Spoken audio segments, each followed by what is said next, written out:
تمام طرح کی تعریف و توصیف اللہ رب العالمین کے لیے لائق و زیبا ہے، جو سارے جہان کا پالنہار، خالق و مالک، رازق ہے۔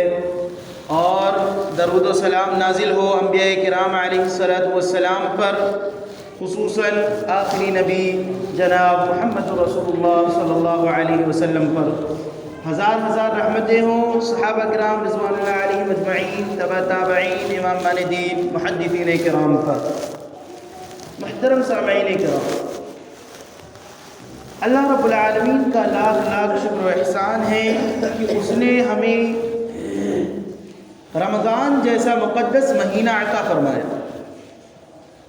یہ وہ مہینہ ہے جس کے اندر اللہ رب العالمین کی رحمتیں نازل ہوتی ہیں، یہ وہ مہینہ ہے جس کے اندر اللہ رب العالمین کی برکتیں نازل ہوتی ہیں، یہ وہ مہینہ ہے جس کے اندر اللہ رب العالمین بخشش کے کئی مواقع عطا فرماتا ہے۔ وہ چاہتا ہے کہ اس کا بندہ اس کی طرف رجوع کرے اور اپنے گناہوں کو بخشوا لے۔ اللہ رب العالمین کئی مواقع ہمیں فراہم کرتا ہے کہ ہم اپنے گناہوں کی بخشش کروا لیں اور اپنی آخرت کو کامیاب کر لیں، اپنے آپ کو دوزخ سے بچا لیں۔ اللہ رب العالمین کا ہمیں شکریہ ادا کرنا چاہیے کہ ایسا بابرکت مہینہ ہمیں اللہ رب العالمین نے نصیب فرمایا۔ بہت سے ہمارے ساتھی جو اس انتظار میں تھے کہ یہ مہینہ پائیں گے، اس میں زیادہ سے زیادہ عبادتیں کر لیں گے اور اپنے آپ کو بخشوا لیں گے، جہنم کے آگ سے اپنے آپ کو بچا لیں گے، وہ آج اس کو ہم نے سپرد خاک کر دیا، وہ ہمارے درمیان نہیں ہے۔ میرے بھائیو، اللہ رب العالمین نے ہمیں موقع فراہم کیا ہے، ہم ان چند ایام کو اچھے طریقے سے گزاریں۔ گزشتہ جمعہ میں نے اس مہینے کی خصوصی عبادات کا ذکر کیا، ان میں سے سب سے پہلا تھا روزہ۔ روزہ ہم پر فرض ہے میرے بھائی۔ روزے کی بے شمار فضیلتیں اللہ رب العالمین نے بیان کی ہیں اور رسول اکرم صلی اللہ علیہ وسلم نے بیان کی۔ روزہ جو ہے یہ ہماری مغفرت کا باعث بنتا ہے۔ اللہ کے رسول صلی اللہ علیہ وسلم نے فرمایا، من صام رمضان ایمانا واحتسابا غفر له ما تقدم من ذنبه، کہ اگر آپ روزہ رکھتے ہیں ایمان کی حالت میں، اخلاص الالہیت کے ساتھ اللہ رب العالمین کے لیے، غفر له ما تقدم من ذنبه، تو بے شمار فضیلتیں ہیں۔ لیکن میرے بھائیوں، جو ہم روزے کے ایام کو کس طریقے سے گزارتے ہیں اور ہم اپنا محاسبہ کریں، اپنے معاشرے کا محاسبہ کریں اور اپنے اسلاف کی زندگی کو دیکھیں، صحابہ کرام رضوان اللہ علیہم اجمعین کی زندگی کو دیکھیں، وہ کس طریقے سے رمضان کے ایام کو گزارا کرتے تھے اور ہم کس طریقے سے رمضان کے ایام کو گزارتے ہیں۔ ہمارا حال کیا ہوتا ہے؟ رات کے وقت ہمارے نوجوان ساتھی، ان کو تو چھوڑیے، گھر کے بڑے بوڑھے بھی اب موبائلوں میں، اور ہمارے نوجوان گلیوں کوچوں میں بیٹھ کر کرکٹ کھیل کر، بیڈمنٹن کھیل کر، موبائل چلا کر اپنی پوری راتوں کو یوں ہی برباد کر دیتے ہیں، اور جب سحری کا وقت آتا ہے تو ہم سونے چلے جاتے ہیں۔ جبکہ اللہ کے رسول صلی اللہ علیہ وسلم نے کہا، تسحروا فإن في السحور برکۃ، کہ تم سحری کرو، سحری میں اللہ رب العالمین نے برکت رکھی، اور ہم اللہ کے رسول صلی اللہ علیہ وسلم کی نافرمانی کرتے ہوئے جا کر سو جاتے، سحری نہیں کرتے۔ ایک سحری میں برکت ہے، اللہ کے رسول صلی اللہ علیہ وسلم نے فرمایا، اور سحری میں سنت یہ ہے کہ ہم کھجور کھائیں اگر ہمیں میسر ہو، کھجور میسر نہ ہو ہم چھوارے کھائیں، اسی طریقے سے پانی والی چیزیں پی لیں اگر ہمیں وہ بھی میسر نہ ہو تو میرے بھائیو، ہمارا علم یہ ہوتا ہے کہ ہم سحری کے وقت جا کے سو جاتے ہیں، پوری رات ہم ادھر ادھر موج مستی میں یہاں وہاں گھومتے ہیں پھرتے ہیں، پوری رات ہمارے گھر کا بھی ماحول یہ ہوتا ہے کہ ہم جاگ رہے ہوتے ہیں لیکن سحری کے وقت سو جاتے ہیں، اور اس کے بعد ہم فجر کی صلاۃ کو ضائع کر دیتے ہیں۔ میرے بھائی، اللہ کی بات، ہم صلاۃ کو، روزہ تو رکھ رہے ہیں، کچھ لوگ ایسے ہیں جو روزہ رکھ رہے ہیں لیکن صلاۃ کی کوئی اہمیت نہیں ہے ہمارے پاس، نماز کی کوئی اہمیت نہیں ہے ہمارے نزدیک۔ میرے بھائیوں، ہم غور کریں، ابلیس وہ اللہ کا نیک بندہ تھا، اللہ کا قریبی بندہ تھا، کیا کیا اس نے؟ اللہ رب العالمین نے ایک حکم دیا اس کو کہ تم سجدہ کرو. ایک حکم دیا اللہ رب العالمین نے, اس نے انکار کر دیا. تکبر و غرور گھمنڈ میں اس نے انکار کر دیا اللہ رب العالمین کا, سجدہ کرنے سے انکار کر دیا. آج ہم اپنا محاسبہ کریں, اللہ رب العالمین نے اس مقرب بندے کو, اس نیک بندے کو اللہ رب العالمین نے ملعون قرار دیا, اور وہ ہمیشہ کے لیے لعنت زدہ ہو گیا, اور وہ جہنم میں ہمیشہ رہے گا. ہم اپنا محاسبہ کریں میرے بھائیوں. وہی اللہ رب العالمین ہمیں 5 وقت نماز پڑھنے کی تلقین کرتا ہے. اقیم الصلاۃ, نماز قائم کرو. کیا کر رہے ہیں ہم میرے بھائیوں؟ کتنے وقت کی نماز ادا کر رہے ہیں ہم؟ کتنے وقت کی نماز چھوڑ رہے ہیں؟ کتنے سجدے کو ہم ضائع کر رہے ہیں؟ اگر اللہ رب العالمین ہماری گرفت کرنا شروع کر دے, ہماری پکڑ کرنا شروع کر دے, ہم سے سوال کر لے کہ تو نے فلاں وقت نماز کیوں نہیں پڑھی, صرف ایک وقت کا اللہ رب العالمین ہم سے سوال کرنا شروع کر دے, ہم کیا جواب دیں گے میرے بھائیوں؟ وہاں پر ہم سوچیں, غور کریں, ہم کس طریقے سے اپنی صلات کو, اپنی نماز کو ضائع کرتے ہیں. ہمارا عالم یہ ہوتا ہے کہ ہم پوری رات ادھر ادھر اوباشوں بدماشوں کی طرح گزارتے ہیں, اور اس کے بعد صلاۃ فجر کو ضائع کر دیتے ہیں. سحری نہیں کھاتے. صلاۃ فجر میں بھی خصوصی طور پر اگر ہم صلاۃ فجر ادا کرتے ہیں تو اس کے اندر ہم کیا کرتے ہیں؟ سنت کو ضائع کر دیتے ہیں. وہ سنت جس کے بارے میں رسول اکرم صلی اللہ علیہ وسلم نے فرمایا کہ دنیا کی تمام چیزوں سے بہتر وہ 2 رکعت سنت ہے. دنیا کی تمام چیزوں سے. تمہارے پاس کار ہے, بنگلہ ہے, اولاد ہے, بڑی بڑی نعمتیں ہیں, کچھ بھی ہے, ان تمام چیزوں سے بہتر اللہ کے رسول صلی اللہ علیہ وسلم نے کیا بتایا؟ فجر کی 2 رکعت سنت. اہمیت ہے ہمارے نزدیک, ہمارے رسول اکرم صلی اللہ علیہ وسلم بتلا رہے ہیں. کیا اہمیت ہے ہمارے نزدیک اس سنت کی؟ ہم اس سنت کو بھی ضائع کر دیتے ہیں, اور صلاۃ فجر کو بھی ضائع کر دیتے ہیں. پھر ہم روزہ رکھتے ہیں, اور اس کے بعد ہمارا کیا عالم ہوتا ہے کہ ظہر کے وقت سو کر اٹھتے ہیں. کبھی ہم ظہر کی صلاۃ بھی ضائع کر دیتے ہیں, کاموں میں مشغول ہو جاتے ہیں, بازاروں میں چلے جاتے ہیں, اپنے بزنس میں لگ جاتے ہیں, اور صلاۃ کو ادا نہیں کرتے. اسی طریقے سے میرے بھائیوں, روزہ نام کس چیز کا ہے؟ روزہ کس لیے ہم پر فرض کیا گیا؟ اللہ رب العالمین نے اس کا مقصد بتایا. کیا مقصد بتایا؟ لعلکم تتقون, تاکہ تم متقی بن جاؤ, تاکہ تمہارے اندر اللہ رب العالمین کا ڈر پیدا ہو جائے, اللہ رب العالمین کا خوف پیدا ہو جائے. جب تم گناہ کرنے جاؤ تو تمہیں اللہ رب العالمین کا ڈر محسوس ہو, تمہیں یہ محسوس ہو, تمہیں یہ احساس ہو کہ اللہ رب العالمین دیکھ رہا ہے ہمیں. اس گناہ سے بچ جاؤ تم. ہمارا عالم کیا ہوتا ہے؟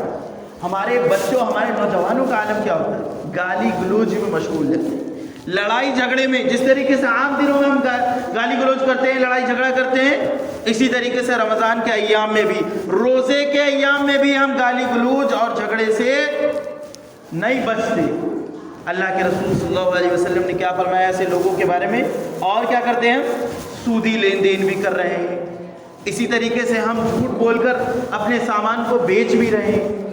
تمام برائیاں ہم انجام دے رہے ہیں. اللہ کے رسول صلی اللہ علیہ وسلم نے فرمایا ایسے روزہ داروں کے بارے میں کہ اگر تم بیہودہ باتوں سے نہیں بچتے تو اللہ رب العالمین کو ایسا بھوکا اور پیاسا رہنا قبول نہیں ہے. اللہ رب العالمین اس کو پھینک دے گا, برباد کر دے گا, دیوار پر مار دے گا اللہ رب العالمین ایسے روزے کو.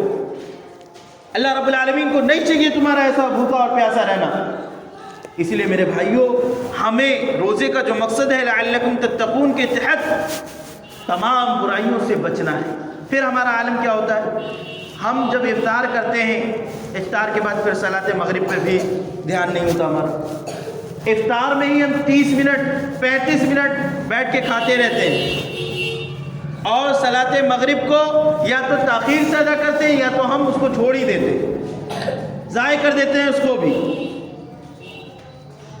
میرے بھائیوں, اپنی نماز کی حفاظت کر لو, کیونکہ اللہ رب العالمین اگر ایک بھی نماز کے بارے میں ہم سے سوال کر لے گا تو کوئی جواب ہمارے پاس نہیں ہوگا میرے بھائی.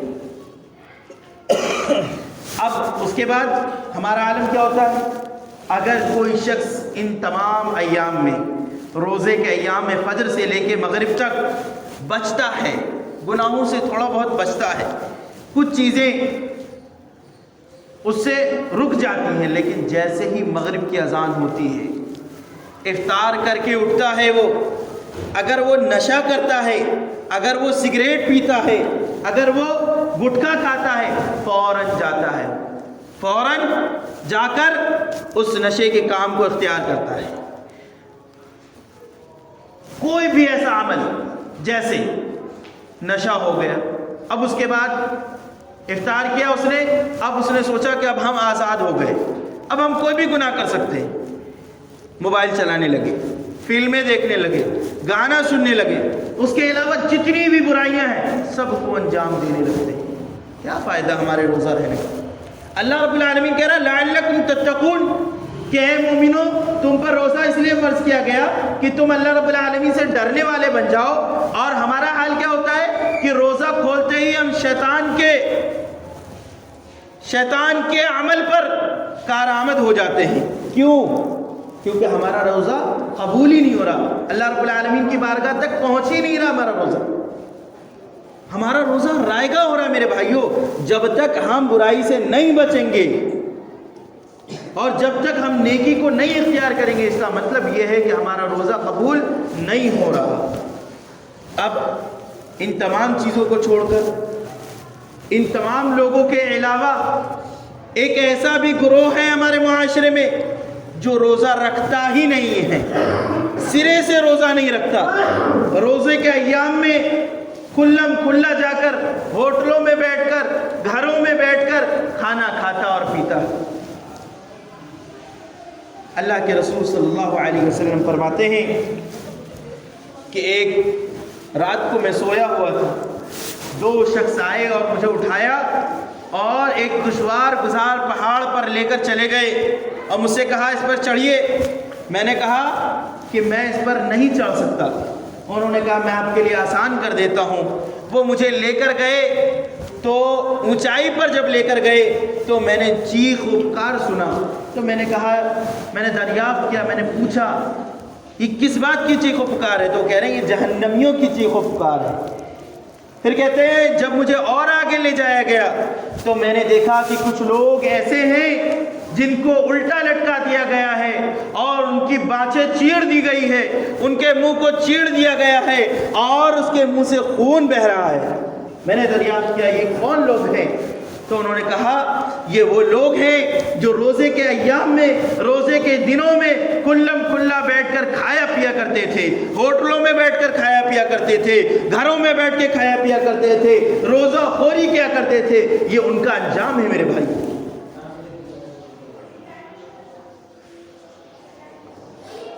ہم صحیح معنوں میں دین پر عمل کرنے والے بنے میرے بھائیوں۔ اگر ہم ان چیزوں سے بھی بچ رہے ہیں، یہ اسلام کے ارکان میں سے ایک رکن ہے، ایک خصوصی رکن ہے، اگر ہم اس کو چھوڑ لیں ہم کس بات کے مسلمان ہیں، کس بات کے مومن ہیں میرے بھائیوں؟ صحابہ کرام کا عالم یہ تھا، ہم بہانہ کرتے ہیں کہ ہمیں فلاں جگہ کام کرنے جانا پڑتا ہے، دھوپ کی شدت ہوتی ہے، گرمی کی شدت ہوتی ہے، 500 روپے کے لیے، 1000 روپے کے لیے ہم اپنے روزے کو ضائع کر دیتے ہیں، جس کی اتنی اہمیت، اتنی فضیلت ہوتی ہے، ہم اس کو ضائع کر دیتے ہیں۔ حالانکہ ہمارے پاس ایسے اسباب ہوتے ہیں کہ ہم بعد میں بھی کما سکتے ہیں، ایسے ذرائع ہمارے پاس فراہم ہوتے ہیں، اگر ہم کوشش کریں اور اس میں بھی ہم کر سکتے ہیں بآسانی، لیکن ہمارے پاس ایک بہانہ ہوتا ہے کہ ہم روزوں کو ضائع کر دیں۔ اور ہم اپنے اسلاف کو دیکھیں، صحابہ کرام رضوان اللہ علیہم اجمعین کو دیکھیں، جنگوں کے درمیان بھی دھوپ کا یہ عالم ہوتا تھا کہ آدمی جل جائے، اس عالم میں بھی وہ روزہ نہیں توڑا کرتے تھے، کسی بھی صورت میں روزہ کو نہیں ضائع کیا کرتے تھے۔ میرے بھائیوں اپنے روزوں کی حفاظت کیجیے۔ اور دوسری چیز اس میں یہ ہے کہ ہم لعلکم تتقون کے تحت ہم متقی بنے۔ اگر ہم ڈرنے والے بن جائیں گے، اگر ہم گناہوں سے بچیں گے اور نیکیوں پر عمل پیرا ہوں گے تو اس کا مطلب یہ ہے کہ ہمارے روزے قبول ہو رہے ہیں، نہیں تو ہمارے روزے قبول نہیں ہو رہے۔ میرے بھائیوں روزے کی فضیلت بیان کرتے ہوئے اللہ کے رسول صلی اللہ علیہ وسلم نے فرمایا اس دن، قیامت کے دن یہ روزہ اور قرآن کریم ہمارے لیے شفاعت کرے گا. کسی کی شفاعت قبول نہیں کی جائے گی اس دن، اس کی شفاعت قبول کی جائے گی ہمارے حق میں. اسی طریقے سے رسول اکرم صلی اللہ علیہ وسلم نے فرمایا روزے دار کے لیے 2 خوشیاں ہیں، ایک تو سحری کے وقت، افطار کے وقت، اور دوسرا اللہ رب العالمین سے ملنے کے وقت، جب اللہ رب العالمین اس کو اجر دے گا، ثواب دے گا، نیکی دے گا، اس کو جب بدلہ دے گا. اور رسول اکرم صلی اللہ علیہ وسلم نے فرمایا کہ روزے داروں کے لیے ایک خصوصی جنت میں دروازہ بنایا ہے جس کا نام باب الریان ہے. پکارنے والا پکارے گا کہ آؤ روزے داروں اس دروازے سے داخل ہو جاؤ، اور اس سے صرف اور صرف روزے دار ہی داخل ہوں گے. میرے بھائیوں، یہ تو صوم کی عبادت ہو گئی. اسی طریقے سے میں نے بتایا تھا کہ قیام اللیل اس مہینے کے اندر ایک خصوصی عبادت ہے، اس کا اہتمام ہمیں کرنا چاہیے، زیادہ سے زیادہ جتنی لمبی ہو سکے ہم قیام کریں. اسی طریقے سے تیسری چیز تلاوت کلام اللہ زیادہ سے زیادہ پڑھیں. اسلاف ہمارے کہا کرتے تھے جیسے یہ مہینہ آتا وہ کہتے کہ یہ تو قرآن پڑھنے کا اور مسکینوں کو کھانا کھلانے کا، مسکینوں کو افطاری کروانے کا مہینہ ہے. تو ہمیں اپنے صحابہ، اپنے نبی کریم صلی اللہ علیہ وسلم کے طریقے کو اپنانا چاہیے، اور اس مہینے کے اندر زیادہ سے زیادہ قرآن کریم کی تلاوت کرنی چاہیے. کیونکہ اللہ کے رسول صلی اللہ علیہ وسلم نے فرمایا کہ اگر ہم ایک حرف پڑھتے ہیں قرآن کریم کا تو ہمیں 1 سے لے کے 10 گنا نیکی دیتا اللہ رب العالمین. یعنی ایک نیکی کو 10 گنا بڑھا دیتا ہے. یعنی اگر ہم الف لام میم پڑھتے ہیں تو ہمیں 10 نیکیاں ہر حروف پر ملیں گی. یعنی ہم صرف الف لام میم پڑھتے ہیں تو ہمیں 30 نیکیاں ملیں گی. اس سے بڑا کیا اجر ہو سکتا ہے میرے بھائی؟ پھر بھی ہم اپنے وقت کو یوں ہی ضائع کرتے رہتے ہیں، برباد کرتے رہتے ہیں. ہمیں چاہیے کہ ہم زیادہ سے زیادہ قرآن کریم کی تلاوت کریں. اسی طریقے سے اس مہینے کے اندر صدقہ و خیرات زیادہ سے زیادہ کریں اور لوگوں کو افطار کروائیں. اللہ کے رسول صلی اللہ علیہ وسلم نے فرمایا من فطر صائما کان له مثل اجره، کہ جو شخص کسی روزے دار کو افطار کرواتا ہے اللہ رب العالمین اس کو اس کے برابر اجر دیتا ہے جتنا وہ روزے دار ہے. وہ مسکین شخص، وہ غریب شخص، اس کو روزے کا جتنا اجر ملے گا، جتنا ثواب ملے گا، اتنا ہی ثواب اگر ہم اس مسکین کو افطار کروائیں گے تو ہمیں بھی اتنا ہی ثواب اللہ رب العالمین عطا فرمائے گا. اور اس مسکین کے حق میں سے کچھ نہیں بلکہ اللہ رب العالمین کا خزانہ بہت وسیع ہے، اس خزانے میں سے اللہ رب العالمین عطا فرمائے گا. تو اس لیے اس بات کا بھی اہتمام کریں. ہم اپنے اڑوس پڑوس میں، اپنے دوست احباب میں، اپنے رشتہ داروں میں دیکھیں کہ کوئی ایسا شخص ہو یا کوئی پردیسی ہو، کوئی مسافر ہو، کوئی ایسا ہو جو اکیلے رہتا ہو، تو اس کو دیکھیں، کوشش کریں، غریب ہے، مسکین ہے، اس کو زیادہ سے زیادہ ہم کوشش کریں کہ ہم اس کو افطار کروائیں، اس کے لیے سحری کا سامان مہیا کروا دیں، اس کے لیے کھانے کا سامان مہیا کروا دیں. اسی طریقے سے اس مہینے کے اندر زیادہ سے زیادہ صدقات کریں. اللہ رب العالمین نے کہا مثل الذین ينفقون اموالهم فی سبیل اللہ کمثل حبۃ انبتت 7 سنابل فی کل سنبلۃ 100 حبۃ واللہ یضاعف لمن یشاء واللہ ذو الفضل العظیم. کہ اگر آپ 1 روپے خرچ کرو گے اللہ رب العالمین آپ کی نیکی کو، اس 1 روپے کو 700 گنا بڑھا دے گا. یعنی ایک نیکی کو 700 گنا تک. 1 روپے خرچ کر رہے ہو 700 نیکی اللہ رب العالمین آپ کو عطا کرے گا.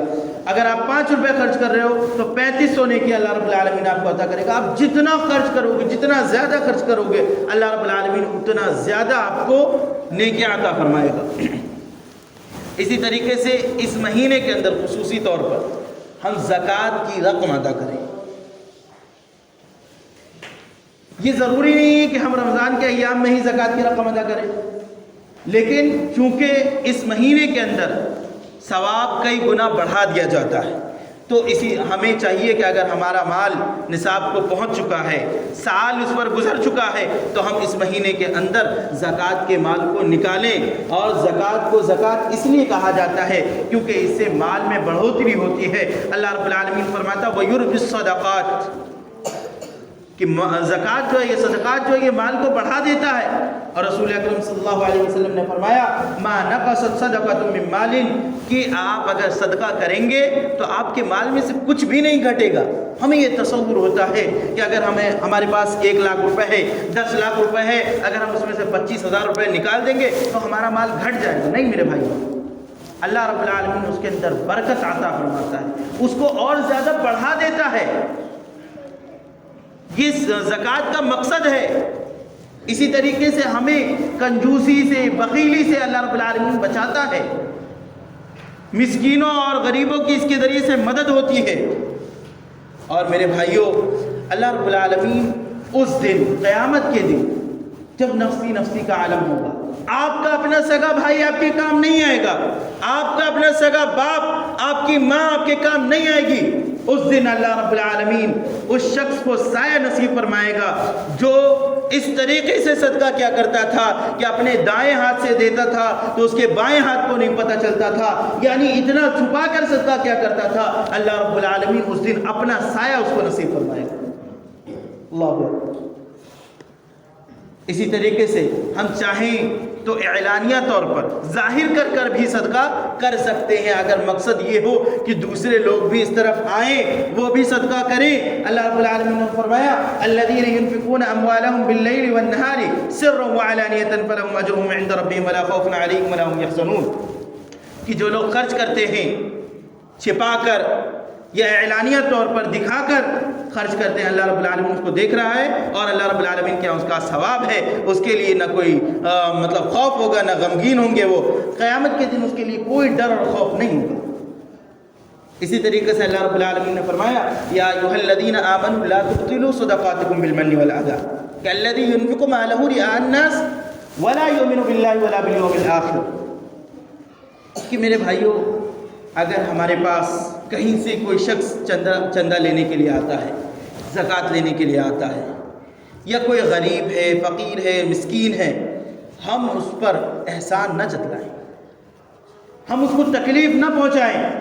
اللہ نے کہا یا ایھا الذین آمنوا لا تبطلوا صدقاتکم، کہ تم اپنے صدقہ کے مال کو، اپنے زکوٰۃ کے مال کو احسان جتلا کر برباد نہ کرو، اس شخص کو تکلیف پہنچا کر برباد نہ کرو. کالذی ينفق مالہ رئاء الناس، اس شخص کی طرح جو دکھاوے کا مال دکھاوے کے لیے خرچ کرتا ہے اور وہ اللہ رب العالمین پر ایمان بھی نہیں رکھتا اور قیامت کے دن پر بھی ایمان نہیں رکھتا. یعنی اگر ہم احسان جتلاتے ہیں، اپنے مال کو دینے میں احسان جتلاتے ہیں اور سامنے والے کو تکلیف پہنچاتے ہیں، تو اللہ رب العالمین نے ایسے لوگوں کی تشبیہ کس سے دی؟ کافروں سے، جو اللہ رب العالمین پر ایمان نہیں رکھتا، جو قیامت پر ایمان نہیں رکھتا. ایسے لوگوں کی تشبیہ اللہ رب العالمین نے کافروں سے دی ہے اور کہا فَمَثَلُهُ كَمَثَلِ صَفْوَانٍ عَلَيْهِ تُرَابٌ فَأَصَابَهُ وَابِلٌ فَتَرَكَهُ صَلْدًا، کہ اس کی مثال اس پتھر جیسی ہے جس پر تھوڑی سی مٹی ہو اور ایک زوردار بارش آئے اور وہ اس کو پورا دھل لے جائے. اگر ہم احسان جتلاتے ہیں صدقہ کرتے ہوئے یا ہم اس کو تکلیف پہنچاتے ہیں، ایذا پہنچاتے ہیں، تو ہمارا مال کچھ بھی ہمارے فائدہ نہیں پہنچائے گا. مطلب اگر ہم اس کو دے رہے ہیں ہمارا کوئی بھی اجر و ثواب نہیں ملے گا. اس لیے ہمیں چاہیے کہ ہم احسان نہ جتلائیں، ایذا نہ پہنچائیں اور چپ چاپ اللہ کی راہ میں خرچ کریں. اور یہ زکوٰۃ جو ہے وَمَن یُوقَ شُحَّ نَفْسِهِ فَأُولَٰئِکَ هُمُ الْمُفْلِحُونَ، یہ ہمیں بخیلی سے، لالچ سے بچاتا ہے. اور اللہ رب العالمین نے کہا جو شخص نفس کی بخیلی سے بچا لیا گیا فَأُولَٰئِکَ هُمُ الْمُفْلِحُونَ، تو وہ کامیاب ہو گیا. لیکن اگر میرے بھائیو اس کے برعکس ہمارے پاس مال ہے اور ہم خرچ نہیں کرتے اللہ کی راہ میں، اس کو نہیں دیتے، نصاب کو پہنچ چکا ہے، سال گزر چکا ہے اور ہم خزانہ بنا رہے ہیں، ہم نہیں دے رہے اللہ کی راہ میں، ہمارا کیا حال ہوگا قیامت کے دن؟ اللہ رب العالمین نے کہا والذین یکنزون الذهب والفضة ولا ينفقونها فی سبیل اللہ فبشرهم بعذاب علیم، کہ جو لوگ سونا اور چاندی کو جمع کر رہے ہیں، خزانہ بنا رہے ہیں اور اللہ رب العالمین کی راہ میں خرچ نہیں کر رہے، فبشرهم بعذاب علیم، تو ان کے لیے ان کو بشارت سنا دیجیے عذاب کا. اور کہا یوم یحما علیہا فی نار جہنم فتقوی بہا جباہہم، اس دن یعنی قیامت کے دن اس کے مال کو جہنم کی آگ میں تپایا جائے گا، فتقوی بہا جباہہم وجنوبہم وظہورہم، اور اس کو تپا کر اس کی پیشانیوں کو داغا جائے گا، اس کے پہلوؤں کو داغا جائے گا اور اس کی پیٹھوں کو داغا جائے گا۔ ھذا ما کنزتم لانفسکم فذوقوا ما کنتم تکنزون، اور کہا جائے گا یہ ہے تمہارا مال، چکھو اس کا مزہ جس کو تم جمع کیا کرتے تھے۔ اور ایک روایت میں آتا ہے کہ وہ مال جو ہے ایک گنجے سانپ کی شکل اختیار کر لے گا، جس کے آنکھوں میں 2 سیاہ نقطے ہوں گے، اور اس کے گردن میں ڈال دیا جائے گا، اور وہ اس کے چمڑے کو پکڑ دے گا، پکڑ کر چیر دے گا اور کہے گا میں ہوں تیرا مال، میں ہوں تیرا خزانہ۔ اس لیے میرے بھائیوں، اگر ہمارے پاس مال ہے، نصاب کو پہنچ چکا ہے اور سال گزر چکا ہے، تو ہم اس مال کی زکوٰۃ کو نکالیں اور زکوٰۃ نکال کر اپنے مال کو پاک کر لیں۔ اللہ رب العالمین نے کہا خذ من اموالہم صدقۃ تطہرہم وتزکیہم، اللہ کے رسول سے کہا کہ ان سے مال لیجئے اور ان کو پاک کر دیجئے، اور ان کے مالوں کو اور زیادہ اضافہ کر دیجئے، مالوں میں اضافہ کر دیجئے، ان کے مالوں کو پاک کر دیجئے، ان کو پاک کر دیجئے۔ تو میرے بھائیوں، ہمیں یہ جو مقدس مہینہ ملا ہے، ہمیں چاہیے کہ ہم اس میں زیادہ سے زیادہ نیک عمل کریں، اپنے روزوں کی حفاظت کریں، اپنے نمازوں کی حفاظت کریں، روزے میں لغو بات سے بچیں، برائیوں سے بچیں، اور روزے کا جو مقصد ہے اس کے تحت ہم تمام برائیوں سے بچیں، اور اللہ رب العالمین نے جو حکم ہمیں فرمایا ہے ان پر عمل پیرا ہو جائیں، تبھی ہم روزے کا اصل مقصد کو پائیں گے اور روزے کے ثواب کو پائیں گے، تبھی ہمیں یہ پتہ چلے گا کہ ہمارا روزہ قبول ہو رہا ہے، ورنہ ہمارا روزہ قبول نہیں ہو رہا اگر ہم برائیوں سے نہیں بچ رہے۔ اللہ رب العالمین سے دعا ہے کہ الہ العالمین ہمیں نیک عمل کرنے کی توفیق عطا فرما، اس مہینے میں زیادہ سے زیادہ نیک عمل کرنے کی توفیق عطا فرما، برائیوں سے بچا اللہ رب العالمین، ہمیں جب تک زندہ رکھ، ایمان پر رکھ، جب ہمارا خاتمہ ہو ایمان بالخیر ہو، آخر دعوانا الحمدللہ رب العالمین۔